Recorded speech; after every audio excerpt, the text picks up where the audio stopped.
what you are doing as a LIIFT practitioner is helping people clear out the crap that they got during the first part of their lives. Now, there may be stuff more recently. I'm about to add a client who in the last year has had his wife, his father, and two of his closest friends all died in different situations. So there's a lot of grieving there, and possibly a lot of belief issues, but it's not as deep as the stuff that was written into your subconscious pre-birth to age 10. You know, that's the core. The goal today is to give you a comfort with the process so that it's not a struggle each time you're practicing. I sent out to you a couple of hours ago a file that has the text for little 4¼ 5½ cards asking for volunteers. So you can print those out and stick them up on bulletin boards, on glass, on windows, wherever, to recruit some volunteers that you can practice on, who we would hope, once they've had the experience and once you're ready to move into private practice, having finished the course, we'll be glad to pay you some money to keep working. Mm-hmm. And those who do not immediately respond will at least be aware that Aurora Sky is about to become a LIIFT therapist, so that when they need it, they'll remember that sort of thing. So what we're going to do is first run through some healings while you're identifying what we need to do next. So it starts percolating. Here's the drill. Second of all, we're going to tackle zone 3, give you head knowledge, so that's where you're going to be practicing this week. Now, if we get farther than that, great, we'll do some other stuff. There's also some basic conceptual material that I'll be feeding you that is also in your training manual. If you'll turn your chat on, I'm going to send you the first healing we're all going to do together. What I'm going to do is I'm going to have Sherelle stand in for all of us, and we'll figure out what position we all need to be in. And then I'll have you all mute yourselves and do the position and say it however indicated, so that we can all be on the same page and we can minimize any internal difficulties that might otherwise exist to keep you from mastering as quickly as possible. So Sherelle, give me an arm. Okay. Say my name is Sherelle. My name is Sherelle. Okay. My name is the group. My name is the group. No. Safe and appropriate for Sherelle to, now bear in mind what we're doing is we're having her co-surrogate. This is something that we'll be teaching later on, but you may as well watch it. Safe and appropriate for Sherelle to speak on behalf of the group. She's ready, willing, and able. And think of this as this is the way you work long distance with a family or with a person who's not here. And safe and appropriate for the group to have Sherelle speak on their behalf, and they're ready, willing, and able to participate now. Okay. Safe and appropriate for everyone to heal for this benefit statement? Yes. And what's the appropriate position to do it? A 4-quadrant, 2-quadrant self-hug, right over left self-hug. And how many times does everyone need to say it? 3 times, 6 times, 6 times out loud only? Okay, so it's right over left self-hug, 6 times out loud. Make sure your mute is on so that we don't get cacophony. And then when you're done, take the mute back off. So go ahead and do it too. And I'm going to mute it as well, because otherwise we'll confuse.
Okay, so a change here. For those of you who've done it in the past, Rachel, for instance, we changed the process a bit. It used to be you spoke or blew, breathed in, and then brought it in front, spoke or blew. This, my sister, who is, she isn't a Chinese shaman, but she knows a great deal about it and has used it to survive, says instead, say it, breathe it in, or blow it and breathe it in, and then you gather chi energy, Okay. go palm to palm, which magnifies the energy, she says, pull it into your chakra. Okay. And then once again, you say it or blow it, breathe in, and bring it out and gather it in. And we usually do that 3 times. If you feel like doing more, you feel like doing more. Okay, so I want you to get out the healing process diagram, because this is your reference point. You will also notice that the same basic thing is along the right-hand side of your 7 healing zones. But this is more precise in terms of step by step by step.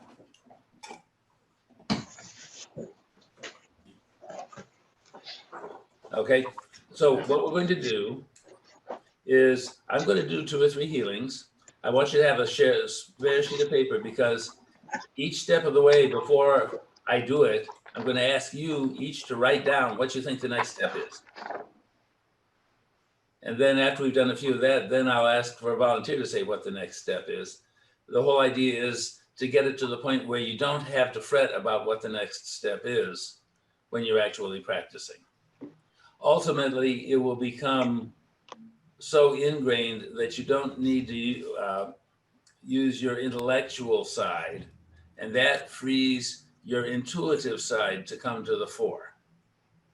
And once you're doing it automatically, we'll call it on automatic, then you're going to find yourself getting intuitive or shamanic input for your client. And you have a bing, an idea pop, or a set of words pop. And you say, oh, why don't we check that out? But it'll take you some work to get there. I'm just saying, be aware that that's what's going to happen. That it's not stick to this healing process, don't do anything else, because that's too rigid. But you got to know the healing process, because that is what you're going to be doing. And that's what enables you to work, even if you yourself are going through your own issues. Can I talk about what you told me earlier, Aurora? Yeah. Okay. Aurora said that she hasn't been doing any of her healing work for others recently because she's working through some issues herself. And the beautiful thing about LIIFT is that's not going to affect you. And most other kinds of work, yes. Psychotherapists, if you haven't done much work with psychotherapists, you see how many of them have issues and how it's really negatively affecting their work. With this, follow the process, listen to your client's subconscious. Doesn't matter what's going on in your heart, because as long as you're doing that, you're going to be helping them. And of course, always, always use the safety protocols. So are you ready to be? Yes, she is. Yes. So what we're going to do is, as usual, we're going to use this as the reference point. So you want to have that out so you can see what's going on. One thing you'll notice, and I believe this is new for you, Rachel, I think everyone else is used to it, is we have these laminated so you can use erasable markers to keep track of what you're doing each step of the way. Much easier than trying to do it with just little pieces of Post-it note that keep falling off. Okay, so first of all, I neglected to make sure that she is desurrogated. Is Sherelle still connected to the group? My mistake. So when you're doing co-surrogation, always set up the conditions for automatically ending it so that they're not carrying it on later on. There's a story that has nothing to do with LIIFT, but has everything to do with co-surrogation. in one of the TA groups that was helping me get well, we had a gal whose whole early life had been substantial abuse of every kind. The therapists had sponsored a weekend positive stroke workshop where everyone there was told how wonderful they were loved, they were hugged, given back rubs, their hair was whatever positive feelings one could experience. That started Friday night, ended Sunday afternoon, and everyone left to go home. Well, this was a new type of work in transactional analysis, and the therapists didn't realize the risk, because if you're working, you may remember that we have, let's see, where is it? Oh, here we are. This form here, how much happier could your life be? These percentages, if we're looking at happiness, this gal, her percentage of permitted happiness was perhaps 20%. And all of a sudden, over a 2-day period, she was getting 100% positive stuff in. But her software wasn't ready for it. And it had to do something to bring things back into appropriate alignment. So she drove out of the driveway where the event had been, and 3 blocks down the street had a major accident, was in the hospital for 2 months. That was what the software did to make sure that she could get back to only 20% good feelings. Wow. Similarly, if you have someone co-surrogating, you don't know what they're carrying from the other person when they leave if you haven't broken it. So what I do in co-surrogation, what I should have done here, was at the end of this work, the co-surrogation will automatically cease. Now, we'll talk about co-surrogation and long distance healing in a later session, but I do want to make it a point. Say, my name is Sherelle. My name is Sherelle. My name is the group. My name is the group. Okay, so now we're safe. We're just dealing with Sherelle. Okay, so what's the priority healing that Sherelle can do today? We're going to stay with zone 3. In zone 3, for her highest and best good. So take a look at your diagram. What to heal next? We just covered that. So it's in zone 3. Is it in line 1, line 2, line 2? Okay. Is it in family, financial, intellectual, interpersonal, leadership? And where is my marker? Since you're practicing with me, circle leadership.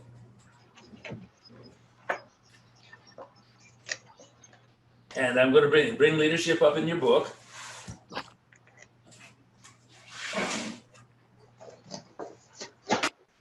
By the way, as I tell you stories, feel free to remember them, write them down, because you're going to want to be able to use these stories with your clients up until you've added your own stories. So here's a story about leadership. One of my longer term clients, and you know, with LIIFT, they never have to tell you what happened. She's never told me about her childhood. I've inferred from some of the belief statements we've done that it had to have been pretty difficult. Well, one session, we found ourselves doing nothing but leadership for most of the time. And now this was really bizarre because she has freely admitted she's not a leader. She sits at the back of the meeting, the staff meetings at work. She tries to stay invisible. So we were sort of laughing, but she's learned we follow the subconscious because it knows what we need to do. Okay, end of session. When she comes back a couple weeks later, she tells me that the day before our new session, at a staff meeting, she actually volunteered to head up a new committee. All right. So it's that sort of thing. The subconscious knows things that we don't. And then the next session after that, she told me somewhat abashedly she'd been out buying more new clothes for work, and she said my normal palette is black and brown and gray. And when I got to the checkout counter, I bought these brilliantly colored skirts and blouses. Yes. Invisible, she's not going to be anymore. The mouse lady has disappeared. Yes. Okay, so we're at leadership. Now we're going to find what page. Is it on page 3? It's on page 3, okay? Which one on page 3? And what I'm doing is I'm doing it in sets. I use my fingers to cover, in this case, sets of 3. Is it one of the first 3? No. Is it one of the next 3? Yes. Is it this one? Is it this one? So it's 1, 2, 3, 4, 5, 5th down. So leadership page 3, 5th down. Will you say, please, I let my actions show who I am? I let my actions show who I am. And you'll notice that's not true. Okay, so we know what's going to be healed. Okay, what's the next thing we need to do? Look at your chart, write it down as your answer. And if you're not sure, that's fine too, because we're going to figure it out. So the answer is, who needs to be healed? So looking at your 7 healing zones, halfway down the page on the right, who to be healed? So what we ask the client is, who needs to be healed? Is it Sherelle herself? Her little ones? No. Birth and family? No. Soul ancestors? No. Attachments? No. Spirits? No. Entities? No. Others and unnames? No. So it is just the self. So now we know what statement, and it's only one person. We know who needs to be healed. Okay. Now I realize I've reversed things now, and this is an older form. The next question is, which person? Now there's only one here, under who. And in this case, the self is the only one. So now we're going to say the safety protocol. See if you can remember the safety protocol or find it in your toolbook. I don't remember what page it is on the toolbook. Page 9. Page 9, okay. So think it to yourself or read it while we say it. Now remember, for the self, there's only one person, one part that we have to heal. And we'll go back the other way in a minute. So is it safe and appropriate for Sherelle to heal herself for this positive belief statement? And the answer is yes. Okay. And by the way, notice she's using the arm on table process as opposed to this. Those are the two most common ones when you're working with someone. And ultimately, most people seem to prefer this because you don't get tired so fast. Okay. And so it's safe and appropriate for her to heal for this. She's ready, willing, and able. Okay. Then what's the next thing that we need to check? What are you doing? Yeah, what are we doing? Okay, so again, this is a little older. There's one more added. It's now the top 7. Use of magnets is now added. So what you do is you just go through. So what's the way we need to heal? Is it a 4-quadrant, 2-quadrant, self-hug? And the with rocking is irrelevant because it's not a self-hug. Is it a head tap? Head tap. Simultaneous head tap? Yep. Okay, so we know it's a simultaneous head tap. How many times is she going to need to say it? 3, 6, 12, 24, 48. Is it 3 times? 6 times. Okay, aloud or silent? 6 times out loud? Yes. Okay, so 6 times out loud, simultaneous head tap. And if any of you want to do it too, just mute yourselves and go ahead. There's no harm in doing it. If you don't have it, you'll get it. If you have it, you're just adding to it. Okay, so the words are, I let my actions show who I am. Go ahead. I let my actions show who I am. I let my actions show who I am. I let my actions show who I am. I let my actions show who I am.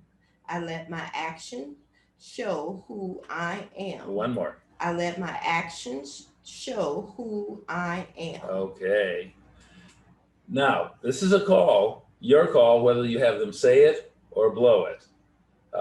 At the beginning, for a beginning client, I always have them say it so they get that part of the ritual. This is a ritual. So go ahead and say it and breathe it in. I let my actions show who I am. Okay, breathe in. And then gather that chi energy and pull it in. Yeah. Again. I let my actions show who I am. Ah. Again. I let my actions show who I am.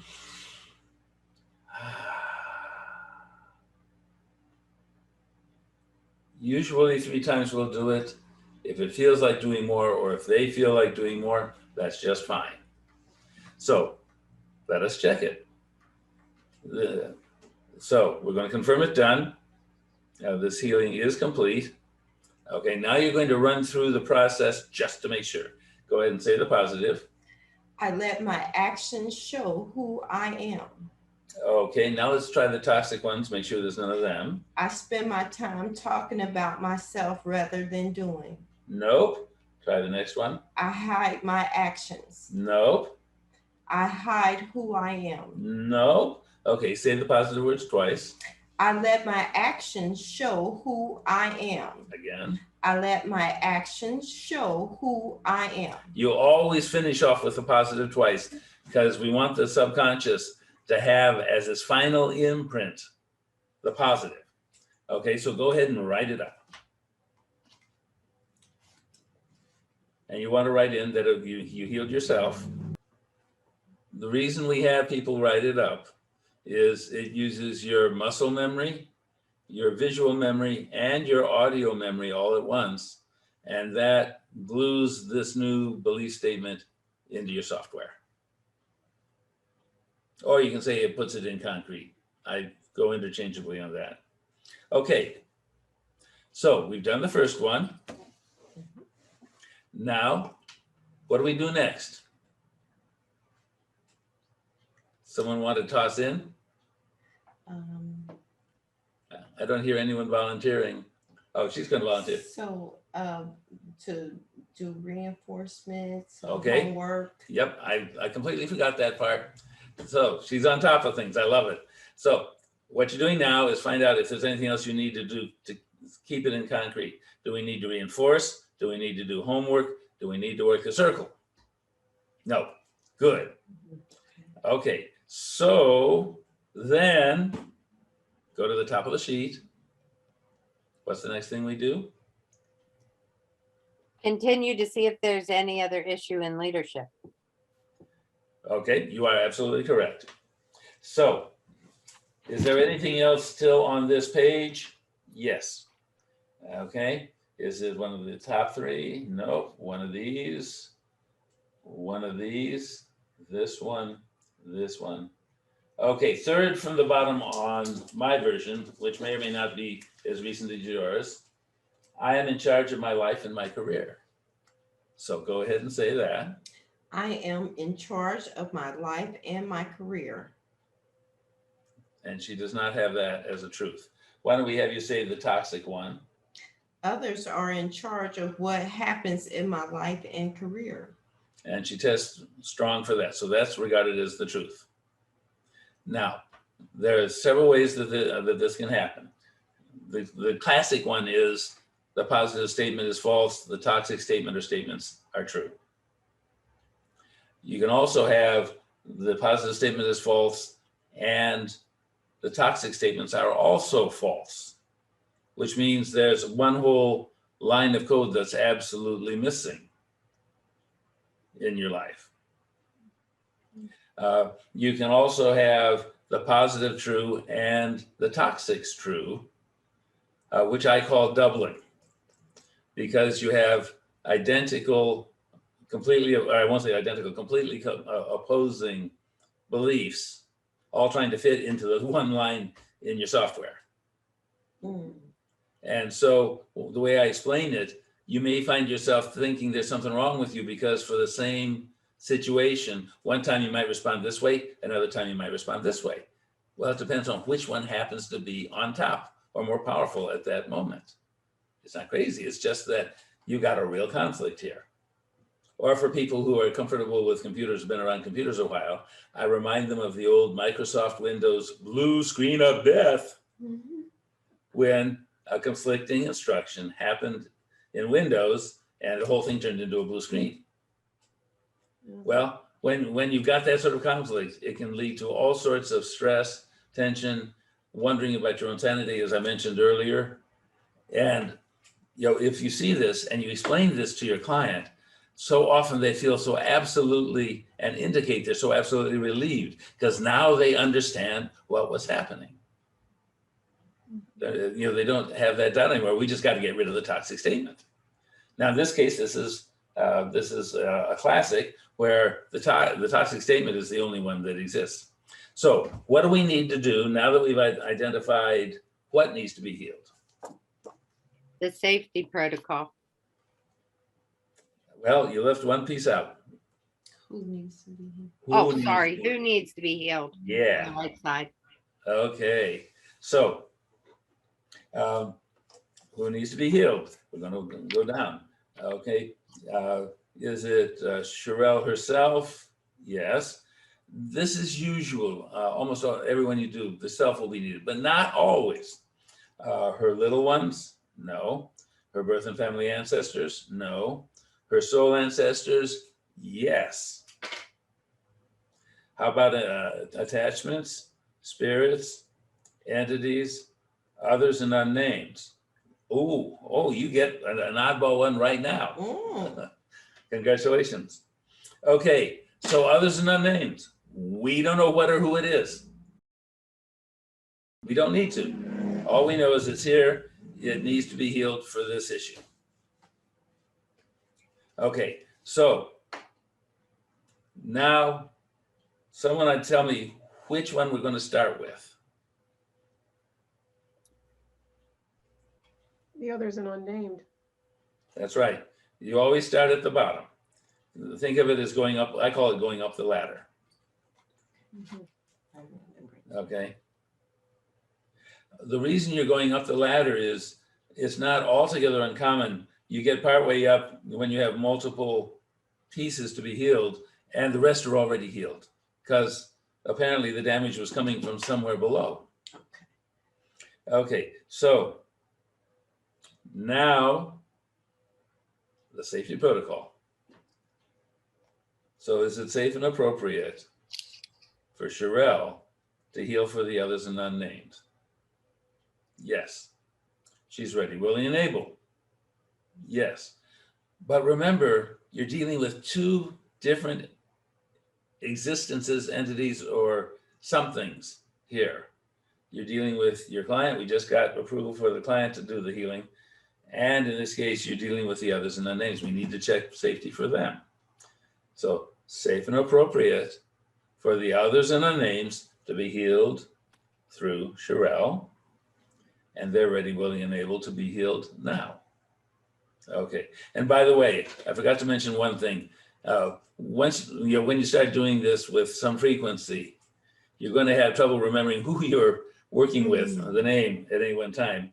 And so I've learned to, at the top of the sheet with erasable marker, put the person's name, so I can just sort of quickly glance, and they don't know that I really don't know what name I'm using.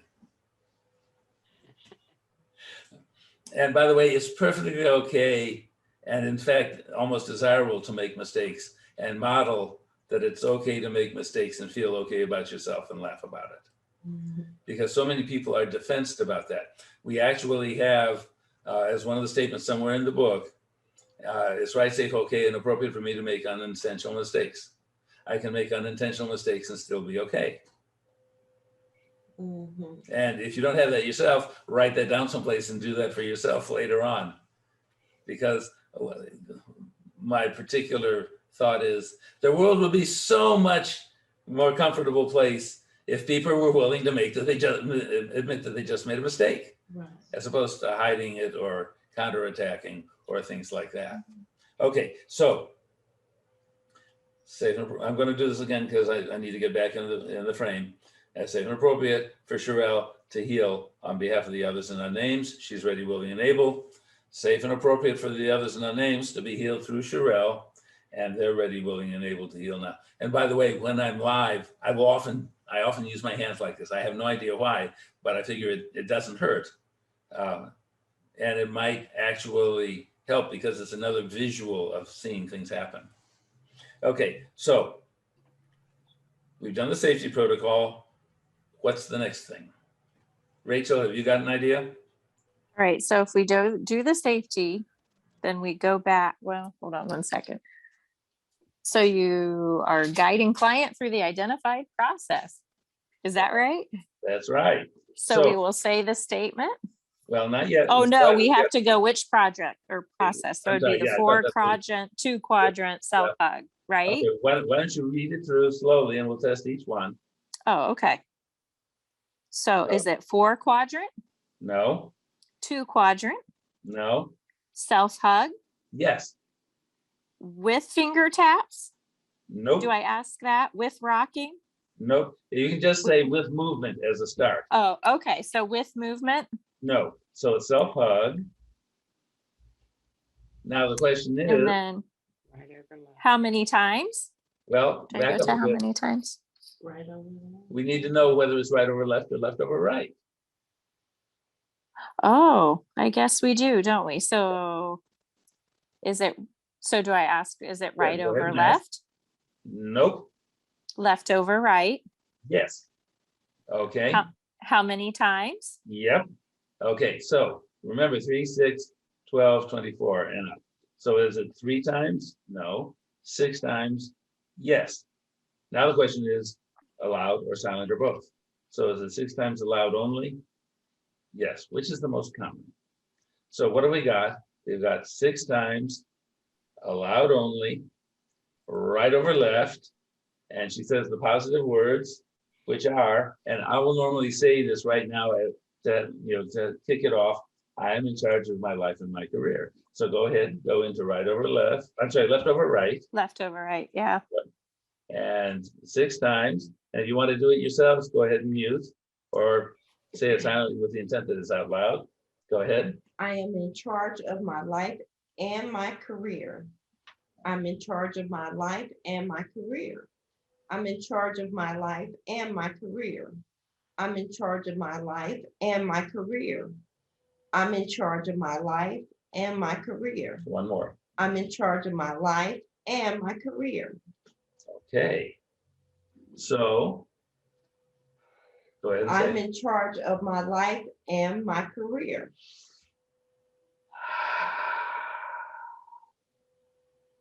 Okay, again.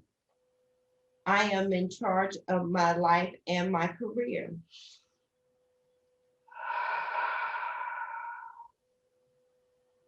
Again. I'm in charge of my life and my career.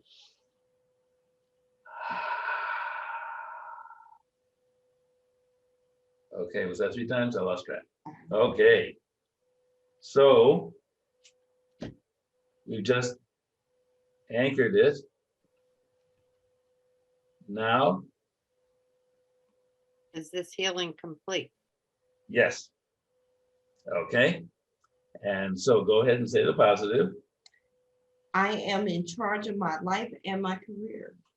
Okay, now let's say the toxic. Others are in charge of what happens in my life and career. Nope. Say the positive again, twice, I'm in charge of my life and my career. and again. I'm in charge of my life and my career. Okay. Great. Okay, then what's the next thing that needs to do after confirm done? Reinforce. I see her word saying it with, even though she's on mute. You reinforce. So do we need to reinforce? Do we need to do homework? Do we need to work the circle? No. Okay, now let's pause for a minute and see what it means, reinforce homework or work the circle. This is in your, all these things we're talking about are in your tool book, your training manual. So reinforce, that means we got to find another process and do it again right now. Or it may be the same process another time, but usually there's some difference. Okay, homework. What we just did, how many days are you going to have to do it? How many times a day at home? And work the circle. You got it right there. You go down here to figure out what variance on the positive you're going to need. For instance, for sake of argument, second one down. So we say, okay, yes, work the circle. Is it in the first set? No. Second set? Yes. I'm faking this one. Is it the first statement? No. Second statement? Yes. So then you have the client say, it is appropriate for me to be in charge of my life and career. And chances are the answer is no. It is inappropriate for me to be in charge of my life and career. Yes. So now we have a nuance that we need to heal out too. Any questions on that concept? When you say that, that we need to heal that out too, do we just heal that out for others and unnamed? Well, just for whichever one we just healed. Correct. Okay. And then if it comes back again for the next one, then you do it for the next one. Okay. So it's, great. if you will, personal piece of self-specific. Okay. Okay, and these don't happen often. The thing to remember, particularly with homework, we're dealing with a computer. The Microsoft Windows, I read just recently, has something like 100 billion lines of code. Think how much more complex we are. And so every statement we do in this book, there are variants that we may need to do because a computer thinks like a lawyer. Ooh, you left this word out. Sort of thing. Okay. And so you have to be aware of that. And also, you have to listen carefully to what your client is saying, because if they leave one of the words out of the statement, like it's right, you know, it's right, safe, okay, and appropriate for me to have fun, and they keep forgetting to say safe, well, then you need to go back and make sure that they get that safe in there because there's an issue. Okay?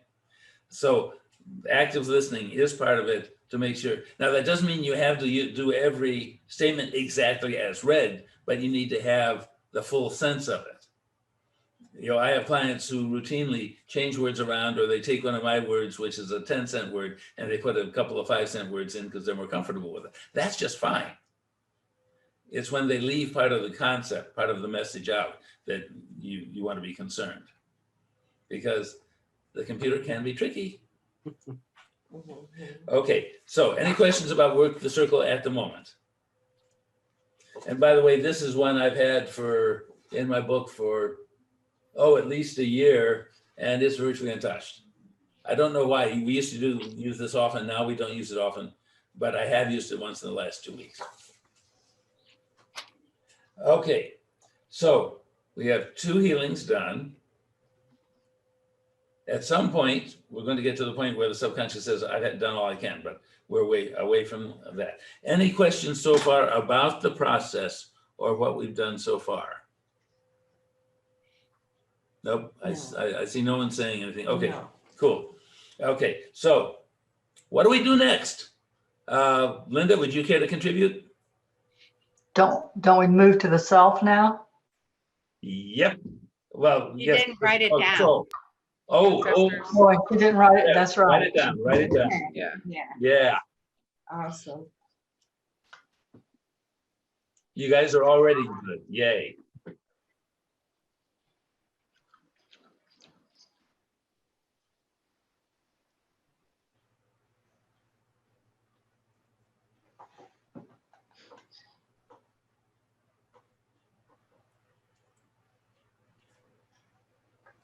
Okay, Everyone got it written down that wanted to write it down? Okay. So now, Linda, what's the next thing we need to do? Heal the self. Well, we got 3 here. We haven't done the soul yet. Oh, I missed that. I thought it was just the self and unnamed others. No, we got the soul too. Okay. It's really odd that there are times when it's frequent and times it isn't. You're going to see patterns emerge. The pattern of self and soul and nothing else has been unusually common the last month or month and a half. I have no idea why. Sometimes it's self and birth. Sometimes it's specific issues, like everybody will be going to family, it seems like. The only thing I can figure is that it has something to do with earth energy. I was talking with Dr. Shelton Hendricks. He's a doctor of naturopathy at a meeting of the holistic health practitioners recently. And he was commenting that every year seems to bring a commonality of issues. Last year, he said, I was doing a lot of cancer. This year, he said, it's a lot of heart issues. Similarly here, you'll see runs of things. And I just take it as part of the human condition and the general energy. So just be aware of it. And you can watch it, chuckle, see if there's something to be aware of. Okay, so we already know who needs to be healed. We are ready to heal one of them. So what do we need to do? Then you need to just redo what you were doing. Except we need to back up a little bit more. You are correct, but back up the safety protocol. Oh, okay. Because you have to do that every single time. Because we don't want to miss and make a mistake. Okay, so it's always safe to, okay. Yes, every step of the way. Because Step. rarely, but once in a while, there's a situation where it says, no, it's not safe. And then you have to ask, okay, what do we have to do first? What do we have to do next? And often enough, it's another belief, and then we can come back to this. Okay. Okay. Or you'll find if we're doing long distance, once in a rare while, you're not permitted to do the work for them. Either it's unsafe for you or it's unsafe for them. Example, and I'm going to talk about Donald Trump, but I want to be very clear. I'm not trying to be political here. I'm using him because all other things aside, he's one of the most hurting folks I've seen in public life, or period. You know, we're talking about defensiveness earlier. That's perfectly okay to make a mistake. Well, he's not one who has that. At any rate, Phyllis and I were at a religious retreat, and we had a spare afternoon. We thought it might be nice to do some long distance lifting on someone who would benefit, and that would benefit the world. And we thought about it. And we thought, well, what about Donald Trump? He was then president, and he is a hurting guy. So we thought we'd see if Phyllis could stand in on for him. And so it's right, safe, okay, and appropriate for me to speak on behalf of Donald Trump. Yes. It's safe and appropriate for me to do so? No. Okay. So we try to meet. It's right, safe, okay, and appropriate for me to speak on behalf of Donald Trump and heal on behalf of Donald Trump? Yes. I'm ready, willing, and able. Yes. It's right, safe, and appropriate for Donald Trump to have me speak and heal on his behalf. Yes. He's ready, willing, and able to participate. Wow. Now, interestingly, we had another quiet time at another retreat after he departed the White House, and he actually let us do a couple of healings. So just food for thought. Another aspect is if you're working long distance on someone and the representative of the family is closely related to the person you're working long distance, they will probably not be able to stand it, particularly not a mother for a child. Best I can tell, they're too close. So what I've done in situations like that, first of all, my rule of thumb is I want someone representing the family here or online in the session to witness, to support, and from a technical standpoint, a strategic, to know that we actually did something for the money they're paying us. And since, well, in fact, I'll tell you the story because here's another useful story. She wanted to do some work for her daughter, teenager, who was born 6 weeks, 2 months premature, and came into the world so filled with rage that if a nurse was careless when she reached into the incubator, that infant would grab her hand, bite so hard to draw blood through the gloves. And so it was the end of, we were coming to the end of the mother's work, and we had a little extra time. Was it safe and appropriate for her to do some work on behalf of her daughter? No, but I could. What was the release? Zone 2, rage. As I recall, the rage was something like 15 on the scale of 10. So I went into it, and it was like being inside Vesuvius. And if you're standing in for someone, you may well experience what's going on in there. I've been with someone who internally was thinking of suicide. This gal who was just a volcano of rage. So you be prepared that you may be experiencing something and know it's not you. Or if someone else is standing in, prepare them that they may experience what's going on. Just a sidebar. At any rate, so I did the work, came out. But what I did was I had the mother do the muscle testing. So even if they're not, if they have no training, it doesn't take much for them to be able to push. You just show them how to push light enough so it works for you. And then they can do that while you're doing the other part. Now, in this particular case, we did the work. She went home. The next morning, she had to go pick her daughter up really early in the morning because the daughter had stayed over at a friend's house for a slumber party. And as she told the story, the daughter's always a bear when she gets up early. She hates the morning. Well, she pulled up at 7:30 to get the kid, and the kid comes sort of bounding out of the house. Hey, Mom, looks like a great day. Can we go shopping together? Okay, so soul ancestors. So the next question is, we know what we're going to do. Did we identify how we're going to do it yet? Okay, so somebody run me through what are the options, the top 7. Aurora? Will we use a 4-quadrant No. process? No. 2-quadrant, Nope. self-hug, Nope. finger taps, Nope. rocking, Nope. pivoting, Nope. head tap. Yes. Okay. So then there's the question, there's 2 kinds of head tap. How many times? No, not yet. Back up. Oh, Simultaneous. Simultaneous? Is it? So go ahead or ask simultaneous head tap. simultaneous head tap, No. Alternating. alternating head tap. Yes. So we've got alternating head tap. And now you're right. How many How times? many times? Yep. 3 times, Nope. 6 times, Yes. 6 times. And then we go over to find out which on the Well, page. hold on. Now this is the subset. Out loud or silent. Oh, out loud or silent? Out loud, And say out loud only because there's 3 options here. out loud only. No. Silently, Silent only. silent only, Yes, but let's do the third one so you're in the habit. Out loud and silent. out loud and silent. Not this case. So So- just silent.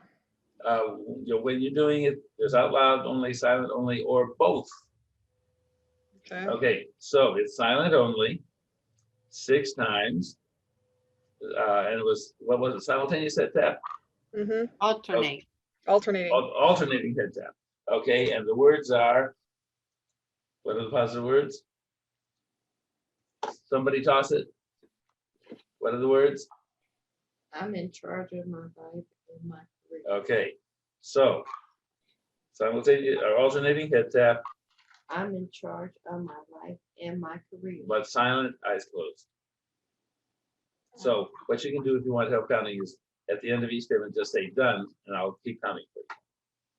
So I'm in charge of my life and career, eyes closed and silent, Charge of my life Yeah. and career. okay? I'm in charge of just- my life and career. Yeah, just keep tapping while you're saying it, Done. okay? Done. Okay, Done. okay. Done. One more. Done. Okay. So this time, just go ahead and blow it. So you blow, breathe in, and gather that chi. Okay, 2 more times.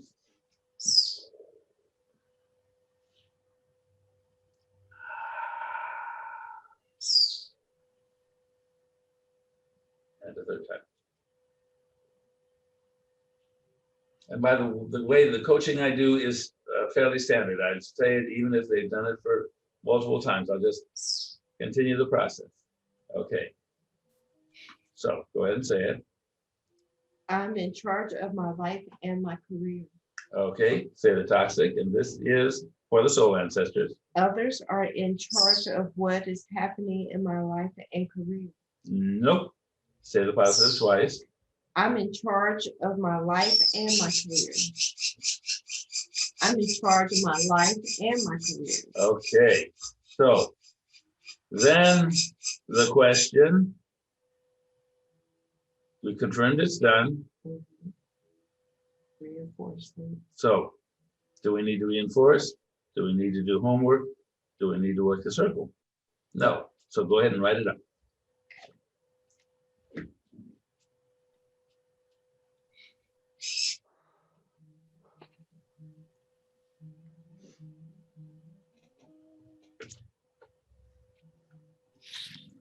Now, I don't know if you can see it here, but what I do, we identified the 3 different parts that needed to heal. And as we heal each one, I draw a line through it. I don't know if you can see it, but there's a line through H and through D at this point, which means we still have the self to heal.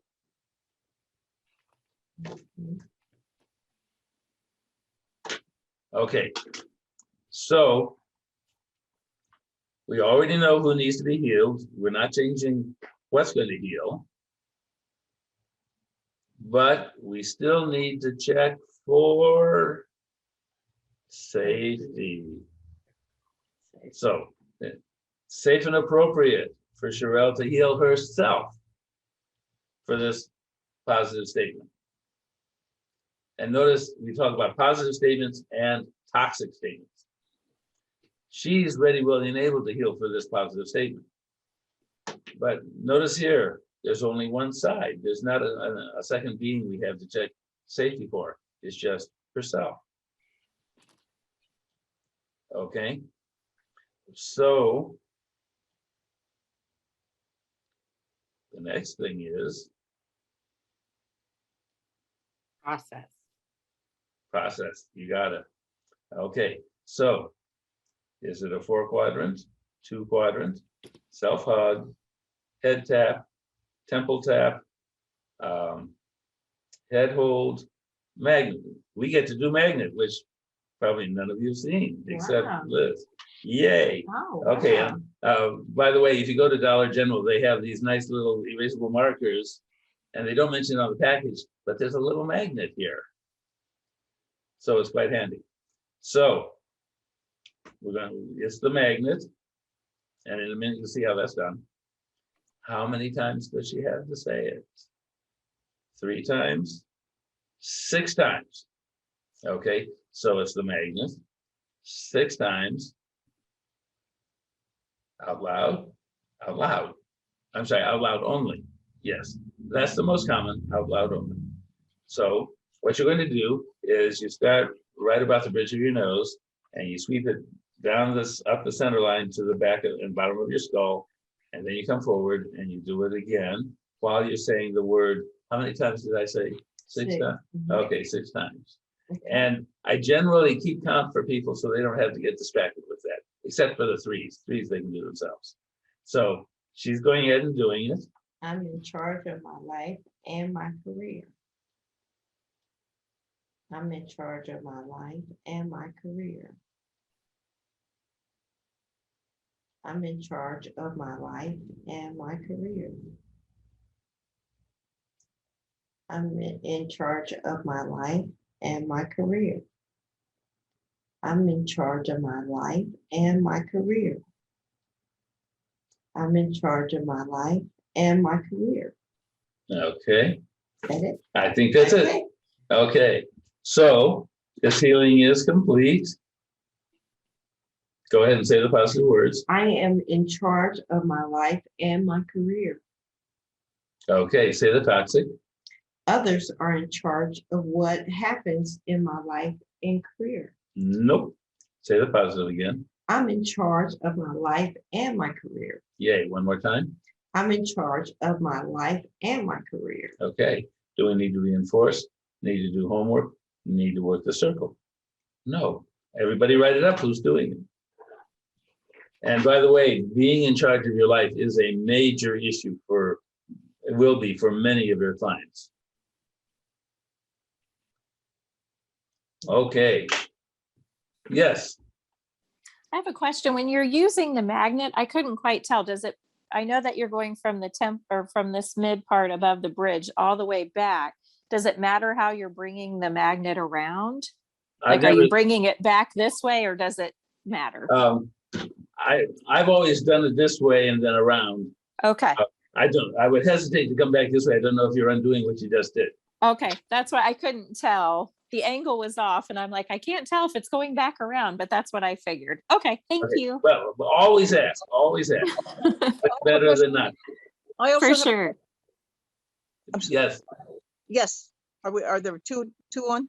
I have a question, Brian. When Yeah. I'm watching, because of, particularly with women with hairstyles, as far as what I would appreciate, circuitry rises above the body, not just on top of the surface. So I would wonder, as far as just raising it up over the head, even with the hairdo, and then keeping it in that direction. And the only reason I say that is because when you're working in the right and the left hemisphere, are you skewing what you're trying to do, or does it matter? You're just covering the head. Well, first, my intent is whatever we do works. Okay. But for myself, I normally don't touch my hair.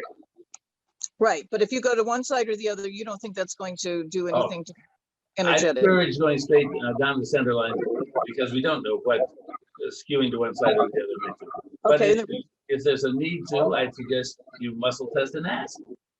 Well, let's muscle test her and ask. We finished with her, but let's find out if the hemispheres matter versus over the top energetically, whether you touch the head or not. Wouldn't the energy still follow above? It doesn't matter if you touch the head. Okay, so subconscious.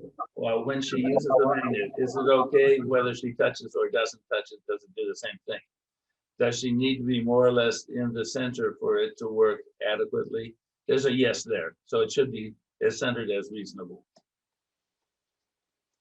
Good question. Never thought about that one. That's a good one. So what I witnessed, at least on screen, because of the hairdo, which by the way is very beautiful, Oh, thank it went to the side because she couldn't go to the back. However, if she went up over, again, energy rises or energy can follow the body, who knows how many feet, right? So she could still do the sweep regardless of touching her head. Did we get that? It worked. Okay, thank you. All right. Okay. you. Yeah. Thank Other you. questions while we're at a pause here? Okay, so is everyone comfortable enough with the process that we don't need to just deal with the process? Or would someone like us to do a couple or three more healings? I'm good. Good. Good. Okay, Okay. okay. You're the newest, so if you have more troubles, we'll just deal with it afterwards. Okay. Then. Okay, wonderful. So now let's pay attention to zone 3. And we're fine at that. We may actually get to a second zone. Zone 3 is where you will end up doing most of your work. Now, I want you to make a modification. This is also brand new. Where you see the check trifecta, Mhm. there's one more word. It's now 4 different things you go through. And that's the word allowed, A-L-L-O-W-E-D.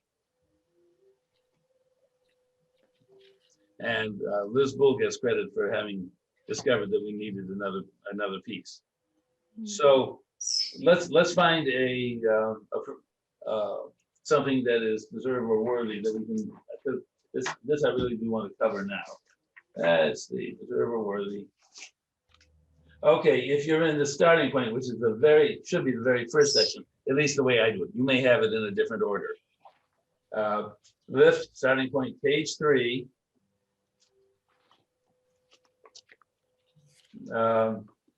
Let's do the top one.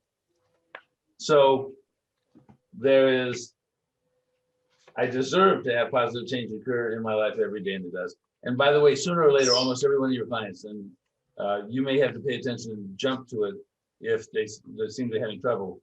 The vast majority of the American population, and probably the world population, hates change. But because they hate change, that makes it much more difficult to get through life. We have the sort of, here's my take, the political upheaval we do now here in other countries because so many people are terrified of change. And so they want to go back the old way. So the positive statement that we would heal for first is, I deserve to have positive change occur in my life every day, and it does. And you heal whatever parts of a person needs that. But because the word deserve is there, you go to the trifecta. Now you check, I am worthy to have positive change occur in my life every day. And it does. So, we're doing little nuances here. And then, for simplicity, I am allowed to have positive change occur every day in my life, and it does. And then finally, I have complete and total permission to have positive change occur in my life every day, and it does.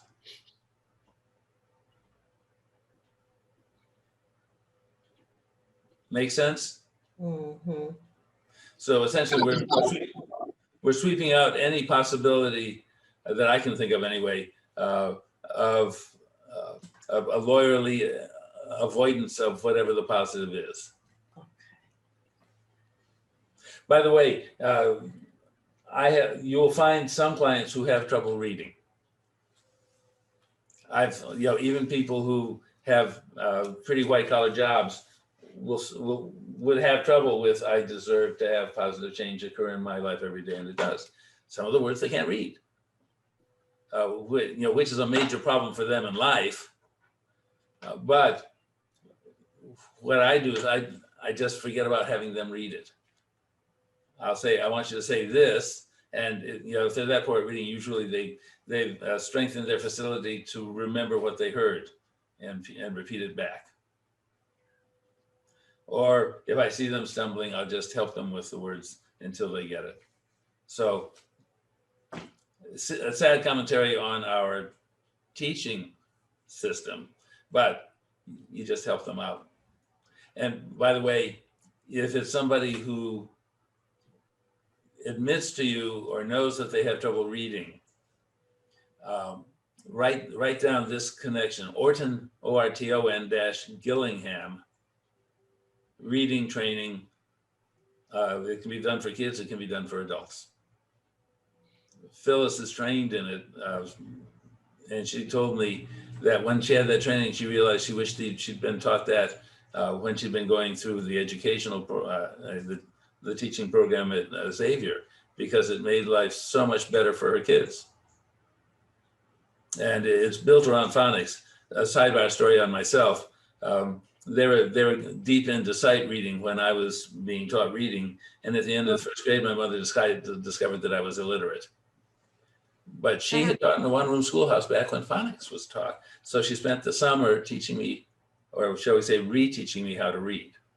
Wow. And by the end of summer, I was reading at a 6th grade level. So, Us too. My brother was, kind of guessing and my mother caught it. And she spoke to the teacher and it was that stupid thing where they brought in sight safe, instead of phonics. And I had learned with phonics, I could read when I was in kindergarten. And yeah, but my brother got caught up in that. And the teacher basically said, Mrs. Bull, I'm so sorry, but I can't teach phonics. We should be teaching phonics and have at it because I can't. But a lot of the contemporaries, because you're my brother's age. Yeah. He got caught in it. what I'm telling you this for is because you are ultimately, should you be willing to, going to be a resource for your client in more than just rewriting the software and getting rid of emotional damage.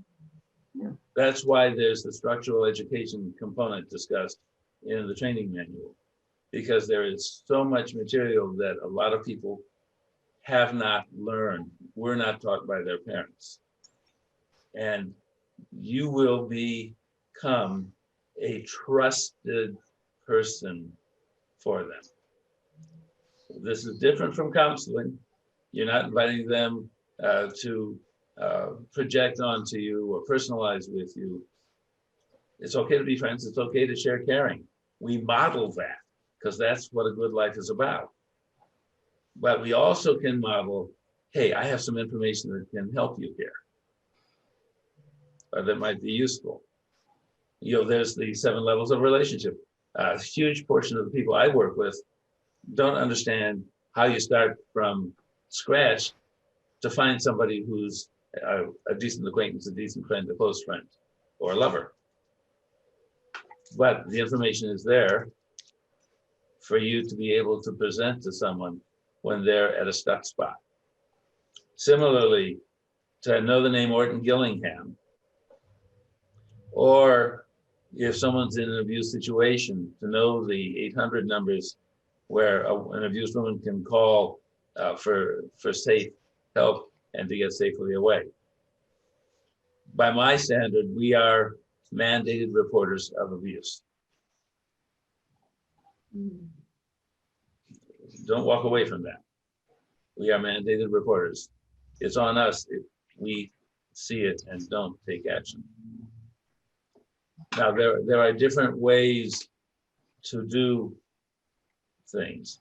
I had a client whose husband was in early stage dementia, and she mentioned in chatting, I always encourage a bit of conversation at the beginning, because often they'll tell us what we need to do, or the subconscious will slip a belief in that we need to tackle. And she mentioned how her husband now was getting up at 1 and 2 in the morning and taking his pistol and walking around the house looking for the Martians that were landing so he could shoot them. Wow. And she was obviously in denial that that was not a safe thing. Oh, he'd never harm anybody. And so we had a come to Jesus moment. Right. And well, what do I do? He'll be really upset if I take it from him. And I said, well, I think it might be better if it just disappears. Well, what do I do to disappear it?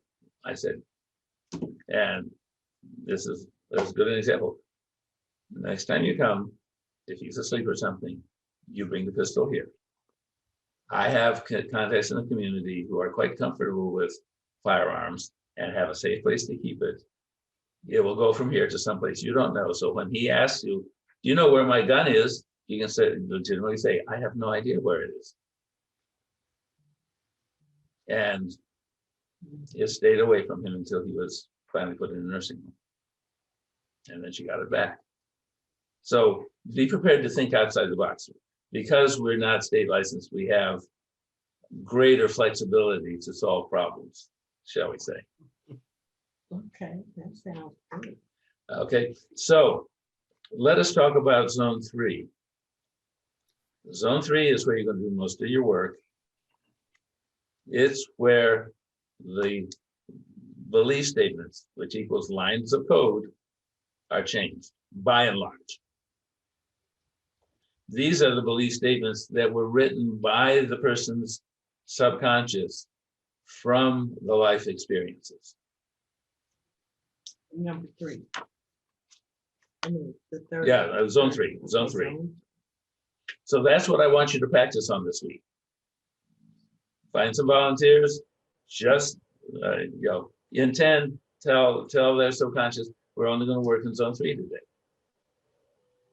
Now, if the subconscious insists that you're going to go to a different place, do the best you can.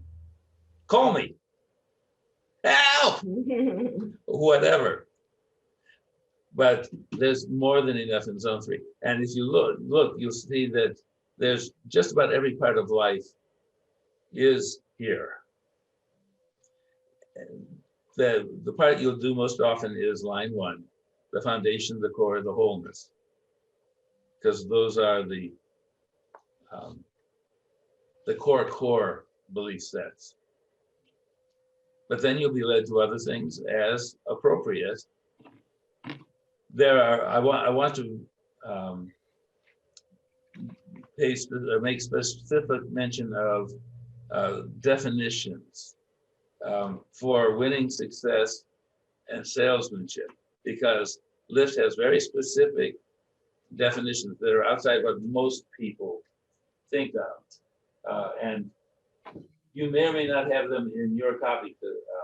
If not, let me know and I'll have to send you an update. So go to winning first. Page 3. This is from a quote from a book by Thomas Schelling called The Strategy of Conflict. And I'm going to read it to you because I think it's so important to understand this. Because this is not a zero-sum game, I win, you lose,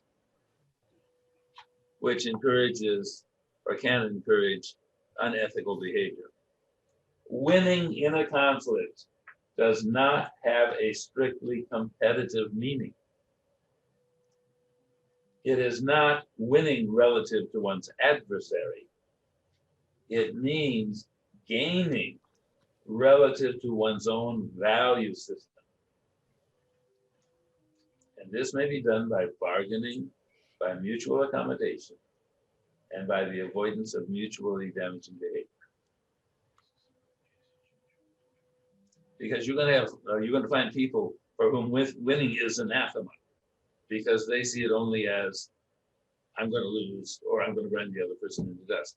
No, winning is ideally a mutual accommodation, so both parties or all parties get something that they want. Okay, questions on that? Don't see it. Okay, go to success. Mine is not labeled. How do I find it? Yeah, Well, they're in alpha order. I have. So success would be Toward the back. from winning. And do label. We leave them blank so you can label it how it works for you. But it's toward the back.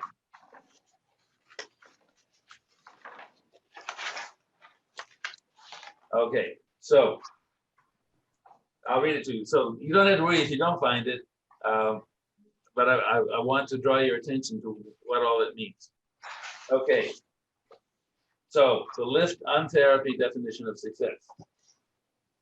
LIIFT seeks to enable people to live a life of ethical, I'm okay, you're okay, based choices. And I'm okay, you're okay behavior. Thus, it encourages people to seek ethical success. Ethical success means consistently acting to deliver personal performance that instills trust, confidence, and credibility while achieving defined goals. This creation of ethical successful outcomes enables one to influence others in ways that promote the greater good of all. So here again, we're talking about LIIFT helping make the world a better place, achieving the greater good of all.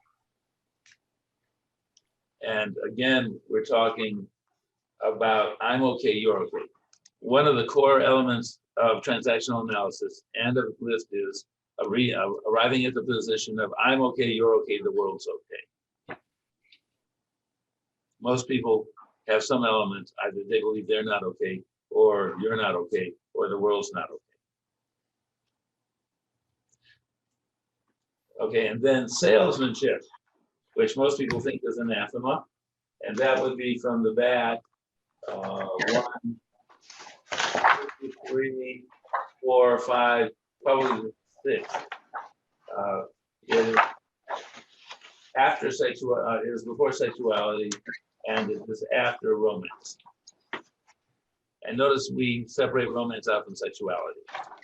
Okay, so we're going to- Okay, it's salesmanship. Okay, so definition of ethical salesmanship. Page 3 again. Ethical selling is a mutually beneficial process of finding a fit between need and offer.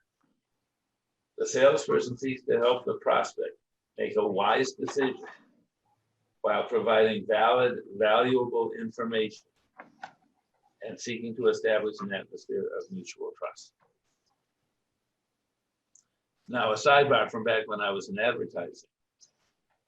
When you provide valuable generic information on the topic that you are selling, people will tend to like and trust you and want to give you their business.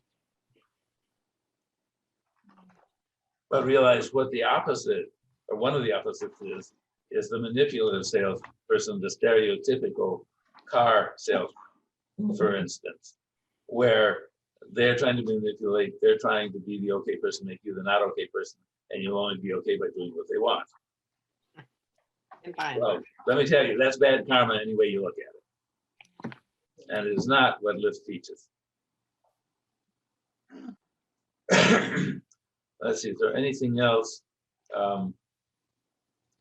Be aware that when you're working on a particular thing, because when your client starts, is there anything on your mind? What's been happening recently? Something you want to work on?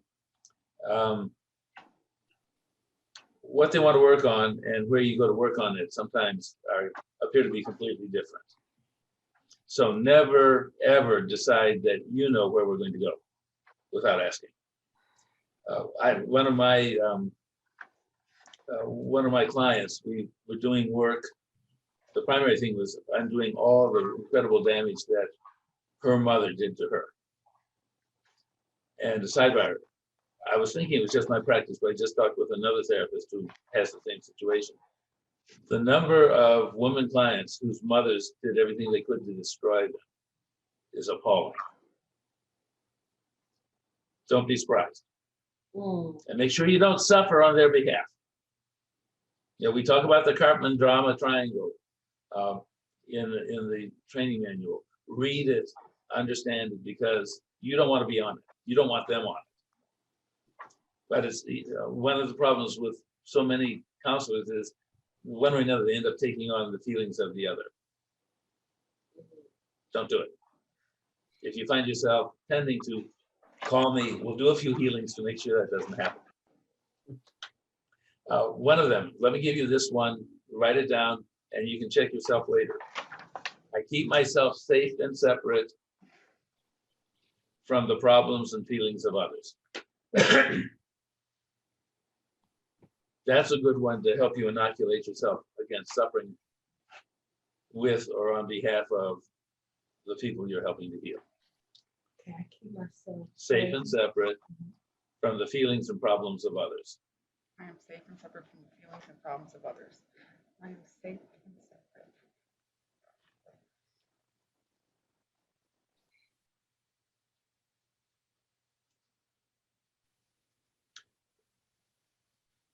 So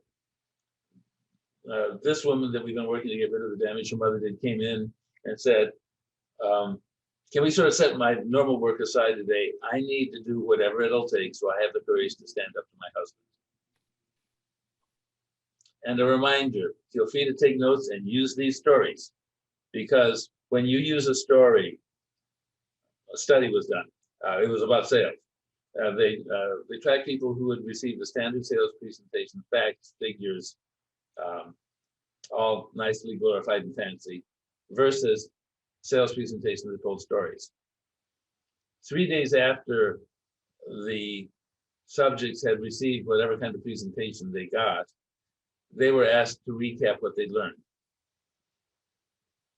The ones who got the facts and figures could only remember 21%, may have been 22, but 21% of what they'd been taught, what they learned. The ones who'd heard stories remembered 60+%. So you are going to tell stories here to help someone understand something, or in some cases, to give them hope. From my standpoint, if you have your own stories to share, that's a good thing too, because we can serve as models. Just like when we make a mistake, we can laugh at it, we can thank them for catching it. You're going to find, in many cases, your clients after the second or third session, they're going to catch you when you make a mistake. And you don't get embarrassed, you laugh about it, you applaud them for catching it, you have a good time. So that they will associate coming here and changing for the better with enjoying being with someone, having a good time. I used to have, before COVID, I had an office at a church up in Springboro, Ohio. And the pastor at the church there is also a counselor. He told me once, when I was waiting for a client, he said, you know, I'm always glad when I discover that you're having office hours today, because I know that the church is going to be ringing with laughter. You can have a good time, they can have a good time, you can laugh about what you find, you can tell stories that help them understand, empathize, or get a better sense of how the world works. Master your stories. Allow yourself to become a better and better storyteller. And if you're telling stories about yourself, they can relate. Now, this breaks most rules of counseling. Yeah. But we aren't counselors. We are untherapists. And we can, you know, I will explain to people interested what we do. You've been caught in this jungle for a long time. You've been tripping over weeds. There's barbed wire, boulders in your way. So I tell you what, I'm going to jump down in the jungle with you, but I'm going to bring along some machetes and a couple of sledgehammers and a wire cutter, and we're going to cut our way out of the jungle and find the path that's going to lead you to the happiest place you ever lived. You want to bet they understand that one? Yeah. And notice the subtext. It's you and me together doing it. One of the big issues I see with almost every kind of emotional healing outside of LIIFT is there's the implicit, I'm okay, you're not okay. You're coming to me because I know how I'm going to heal you. Frankly, screw that. That's just keeping them where they don't want to be and they shouldn't be. So I explain, look, you know what your life is. Your subconscious knows where we have to go. I know how to ask the questions. And between the two of us, we'll figure out what to do. Arm in arm, we walk. I can't emphasize how important that is in helping someone move to a new place. Similarly, you know, that healing about I'm in charge of my life and my career, there's other statements, I'm in charge of my own life versus other people and forces control my life. That's scattered throughout the book because it's such a common issue. Well, they are in LIIFT more and more empowered about their life. And usually second, third, fourth, fifth time, somewhere around there, they're going to come in with their own ideas of what maybe we ought to check. Oh, you know, I was thinking about this statement the other day. I think maybe we ought to look at this. Or I was remembering something. I think we maybe should do something about it. So what's happening? They're owning their own healing. They're not passively waiting for you to do something. You're the partner. And that is so important. And from my standpoint, in my spiritual walk, I like people to understand that they are partnered with this divine being that has a part in them. It's a form of okayness, just as the belief, I'm a valuable, important, and much appreciated part of the divine, or the universe, or God, depending on the religious beliefs. Then you know you're worth something. I'm okay and lovable just the way I am. There's another one you're going to find often needed. Again, finding wholeness within oneself. And the words here in zone 3 are a major part of what you're going to be doing.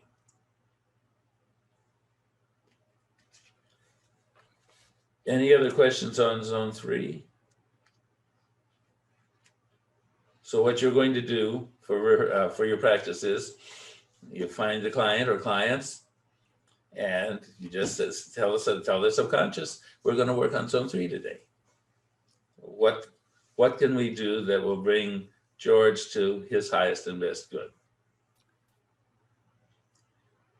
And be aware, once in a very rare while, you may need to ask if the person goes by a second name or went as a kid by a different name. Yes, Aurora.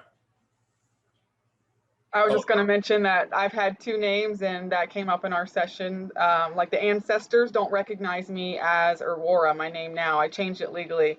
And so it was Amy, and my ancestors wasn't having it. They were like, who's Aurora? I don't want to help her heal. So he had to reword it. Yes. So if you run into snags, it's worth checking. And I had someone whose early life was so horrendous that she completely dropped that name. But when we were healing her early life, we needed to go back to that name. When we were doing little ones, we could not use her modern day name. Oh. Wow. Because it didn't work. I've run into that several times where people were called something else when they were kids. And then, yeah, they had to go back to that. Yeah. So, there are lots of nuances, but as long as you remember the basic process, and if something's not working right, ask questions of them, of their subconscious, in those answers. And if you're absolutely stumped, you call me day or night. I'll do my best to answer. I try to answer whenever, though preferably not after 9 o'clock at night, because I turn into a pumpkin, and it's real hard to understand when a pumpkin talks. Me too. But other than that, I start work at 6:30 in the morning on one of the buildings here. So barring being in a session or something like that, I will be available to you. We're not just doing classes, we're doing the time between classes too. I'm your coach until you're flying well on your own. Okay, so any questions about zone 3? So zone 2 is the next one that you will find common. There is no zone 2 in your book. Okay. Oh. Don't panic. Oh. There's no zone 2 in your book, Okay. because all it is emotions. Okay. So it's process only.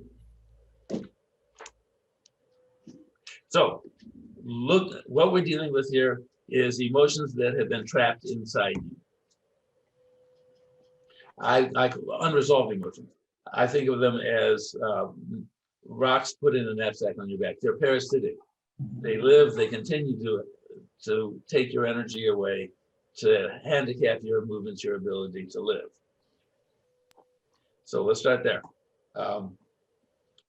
Example, and this is the story I tell to explain. 3-year-old little girl, it's her birthday. She's dressed in a nice, brilliant new dress, new patent leather shoes. The family's gone to the park to have a picnic. And she's running through the grass. The shoes, being new, are slippery. She says, falls down, goes boom. Now she's only 3 years old, so she doesn't get hurt. It just sort of surprises her a bit. And then she notices that the family's laughing at her. This was a good pratfall. And now she starts whimpering out of humiliation, feeling humiliation and embarrassment. And father, I'm sure he was doing the best he could, comes over, picks her up a bit roughly. Big girls don't cry, shut up. 50 years later, I have a 53-year-old woman come into my office for some lifting because she's realized anytime something mildly embarrassing happens, she melts down like a little girl. Mm. What's happened? That unresolved emotion is still in her. It has slivered off a piece of her character and stuck that piece of her character and that emotion at age 3. There's a woman I know, I wish the heck she would do LIIFT with me. She frankly admits that there are times when the 5-year-old in her takes over, and it's especially scary when she's driving the car down the freeway. Oh, God. Oh, wow. Yeah. So what's going to happen when you're doing the healing is you're going to enable the brain to finally process this trapped emotion. And then this piece of her character that's been missing for so long is going to come up and join her at age 53. That's the process we're doing. Freeing up a lot more energy. They're going to feel a lot less weighty. I've actually had people say after a session with a lot of releases that they felt like they'd lost a lot of weight. There was a spring in their step that they hadn't had before. Yeah, not surprising. So no words with this. No words. No words. So how do you do it? So here's how you do it. First, you identify what needs healed. But in this case, it's anger, fear. You just go down. Well, let's use her as an example. So is there at least one thing we can heal for Sherelle in zone 2 today? Yes. Okay, please indicate what the priority. We're looking for the priority. You're always looking for the priority healing. The subconscious knows the fastest way to get home. There was a study done in the 60s and 70s. I've never been able to find the book that reported it. A friend of mine told me about it, but he's long dead. They tracked people through traditional therapy, trying to figure out what therapists were doing wrong, since some people got well fast and some didn't. So as I recall what he said, they recorded sessions blind, and then after some time they could figure out who was getting well, who wasn't. They went back and compared the sessions to see what the therapists were doing differently between the two of them. And you know what they found? The therapists were doing what they'd always been trained to do. It was the clients that were different. They were the really compliant clients. Oh, let's see. Last week we said we talked about my mother. This week, where do you want me to start? They weren't getting well very fast. It was the troublesome ones. Oh, I know we said we talked about my mother this week. I don't feel like it. I want to talk about this instead. They were the ones getting well. And so the researchers concluded that the people getting well were following some sort of internal guidance. Guess what we do, folks? We are talking to the source of internal guidance. It tells us what to do. We ask it, what's the priority? The fastest way to get home. That's why LIIFT is so fast. You will see a fair number of people who will be with you a month, 2 months, 3 months. They won't be all the way healed, but they'll be happy enough. Don't take it personal. They're happy enough. And then they'll come back when they realize that there's some more to do, or they may be just happy. I have one guy who, when he came in, couldn't have a conversation with anyone. He'd end up hitting himself because he was so stupid. He'd say he was surrounded by rage. It was like a London fog of rage when he walked in. Well, over a period of 2 or 3 years, we got rid of the rage. We helped him gain a sense of okayness. Within that context, he started remembering how his mother would pick him up and throw him against the wall if she felt embarrassed by him, in quotes. Toward the end, he came in and said, you know, I was having memories how my father would take my brother and haul him upstairs, go to a bedroom and lock the door, and I'd hear him yelling, ouch, ouch, please stop. I think my father's been raping us. But it came naturally as we were doing the healing. So for him, it wasn't a collapse of, oh my God, and all that. He was ready to hear it. It didn't affect him, it just helped him understand. So you let it go that way. So what we're going to do with emotions, we didn't find an emotion for you yet, did we? No. Okay, let's find the emotion. So what's the priority? Oh, I was talking about priority. Okay, the priority. What's the priority healing for today in unreleased emotions, zone 2? Is it anger, fear, grief, stress, trauma? Okay, trauma. Okay, now we're going to do a 0 to 10 scale. What's the trauma? What level of trauma? Now we've gone over 10 often, but what level of trauma, actually, you know what? I'm going to go a slightly different way. We're going to find out who needs to be healed first. So for this particular trauma, and we're not talking all the trauma that Sherelle's ever experienced, or even necessarily one complete piece of trauma. It might be a micro slice, whatever it's time to get rid of now. Which pieces of Sherelle need to heal for this trauma? Is it Sherelle herself? Yes. Little ones, birth and family, soul, attachment, spirits, entities, others, and none. And notice, I don't need to move her hand much. A lot of people are used to muscle testing, a lot, especially from chiropractors. You don't need to do it. The best muscle tester I've ever seen was a dentist, and he would just touch your hand like this, and he could tell the difference between yes and no. I normally do 2 fingers. You don't have to put much pressure, and practice not putting much pressure as you perfect yourself in muscle testing, because you want them to be good for the whole session, or to remain without too tired muscles. Good. She's good. All my clients are good. We're just helping them be better. Okay, so itself. Now we're going to set a number. So this particular trauma is the level of that trauma between 0 and 10. No. Is it between 11 and 15?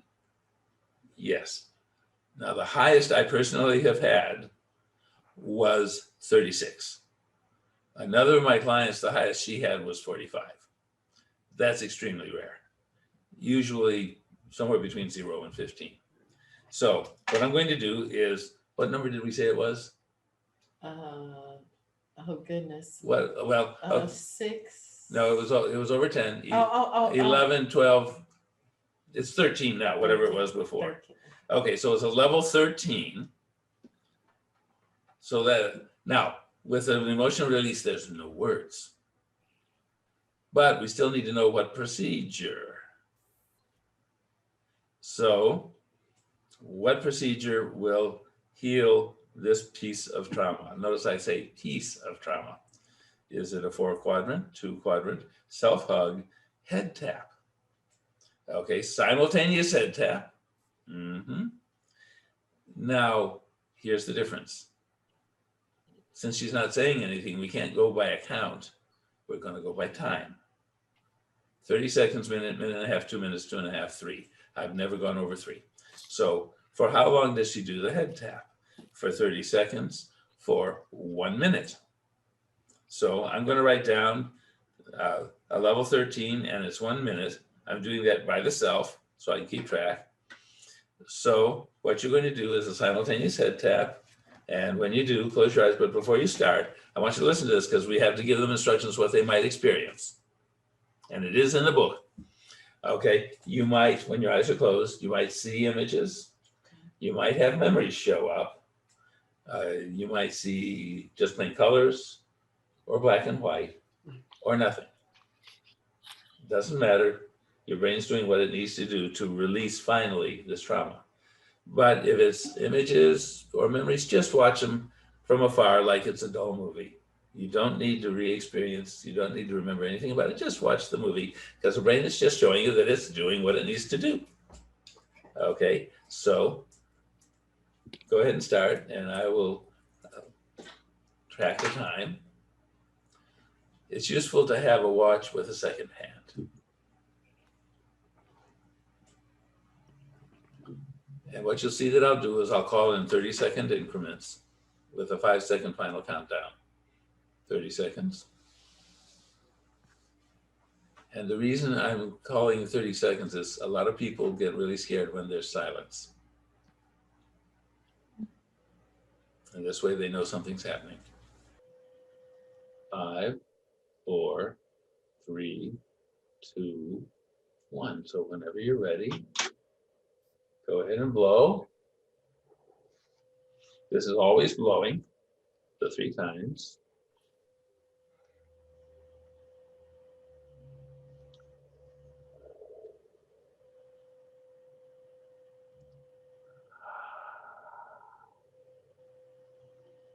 Again.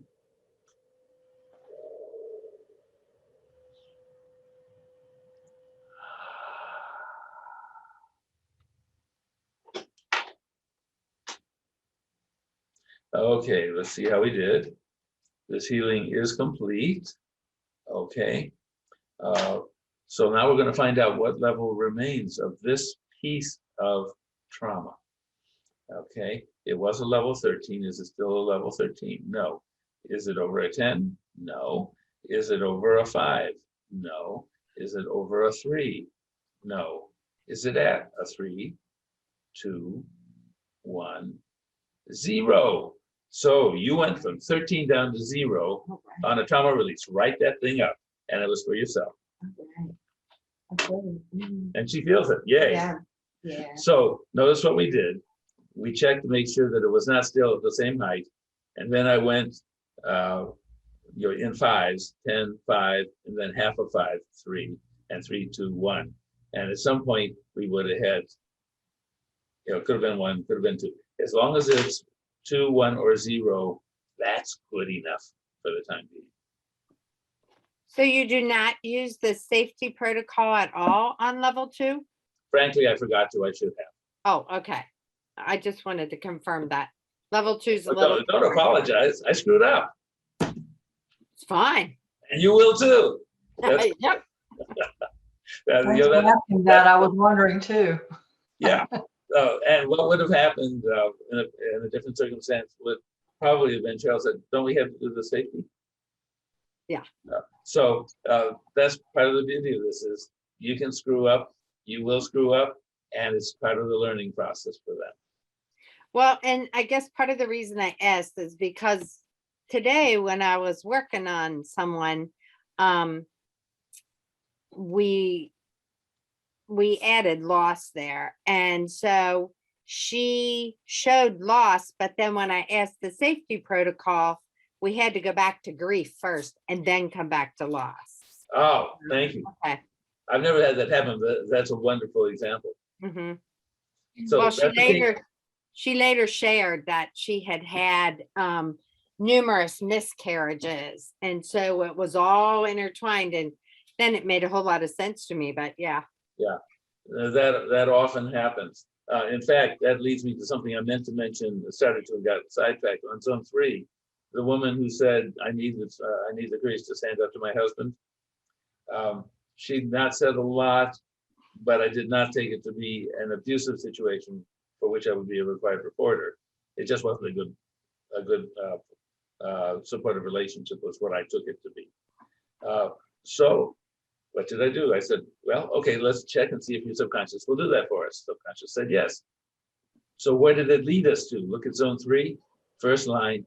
It led us to career and business. Some things like it's why I say cocaine appropriate for me to have a good job. I enjoy having a good job. There were 4 or 5 like that. Now the odd part was she's been a homemaker her whole life. It didn't fit with her circumstance. And then once it did 3 or 4 career and business, it led us to success. I deserve to have a success. I'm worthy of having success. If I say cocaine appropriate to be successful. Again, another 3 or 4. Now we're half done with a session, and usually, in my experience, 6 to 16 healings did a session. We work until the subconscious says, I can't do it anymore. Well, we're halfway through the session. And as far as I can tell, we haven't done a damn thing that has to do with giving her courage to stand up to her husband. So I stopped and I say, look, I'm sorry. I know what you want to do. The subconscious said it wouldn't. This is what it's leading us to. And she said, well, I understand it. 25 years ago, my psychiatrist told me the only way I'd be able to stand up to my husband was if I stopped being a homemaker and got a job. Oh my gosh. She now has a job. The power of words. Yes. Wow. So that's why don't use your own thinking about what you're going to work on unless you then confirm it with the person, because you may miss it. Or another example of a fellow I knew from the wedding business who was curious about this, so I gave him a demo. And at the end of the half-hour demo, he said, I'll be damned. We just worked on 3 major things I didn't tell my counselor about for the first 5 years. And then he called, I saw him 2 months later at a conference. He says, I want you to know the work you and I did, I got more value out of that than 5 years with the counselor. So play with it. And so any questions about what you do with with a release. So we just healed a piece of trauma. We would say, is there something more that's the next priority in zone 2? In this case, no. If it says yes, we go down the list again and find out what it is. One of the things to emphasize when you're preparing them for the first one is you don't need to re-experience it. You can just watch it like a dull movie. I've had a couple of clients who simply would not do that, and so they'd stop for a while. So I always have some Kleenex with them. And you'll notice in the training and the tools section, one of the suggestions from Karen Heister is always have some Kleenex, because if someone is crying, handing them Kleenex is a connection of caring to them. And general statement, most of the people you work with feel uncared for, feel unloved. Wow. And something like that of sympathizing, oh, I can only imagine what that can feel like. And we do have a section on talking about people grieving and appropriate responses. Because I've even heard psychotherapists say the wrong stuff. We can be empathetic, we should be empathetic, but that's different from suffering for them. You can care about them, but you never suffer on behalf of anybody else. It's not healthy for you. And in fact, I will send you, let me make a note. I will send you a copy of the ACEs test created by Kaiser Permanente Health. They did surveys. It was of essentially middle-class people in California, looking for types of what they call adverse child experiences. Traumatic, we'll call it traumatic child experiences. And then they correlated how many types of adverse child experiences someone had with what their health issues in later life became. And let me tell you, it's scary as hell. Something like 3 times more likely to have heart trouble, 5 times more likely to be suicidal. I may be wrong, but it's that sort of thing. Now, I've taken their work, which was was frankly middle-class problems, and I've added some others. So instead of a 10-part question, it's like 14. Things like my skin color is brown or black. My family came from another country. English is not my first language. I don't remember what I added, but it's a broader fit. I will email that to you. And Linda, call me tomorrow. We got to figure out why you're not getting my emails. They are available for you to use. Right now, it has my contact information on there. So what we've done, there's the test on the front, the results, what it means for your health on the top half of the back of the sheet, and then a plug for LIIFT on therapy. And everything we have like that, whether it's the fact sheet, whether it's this, is available to you so you can stick your name in there as the contact.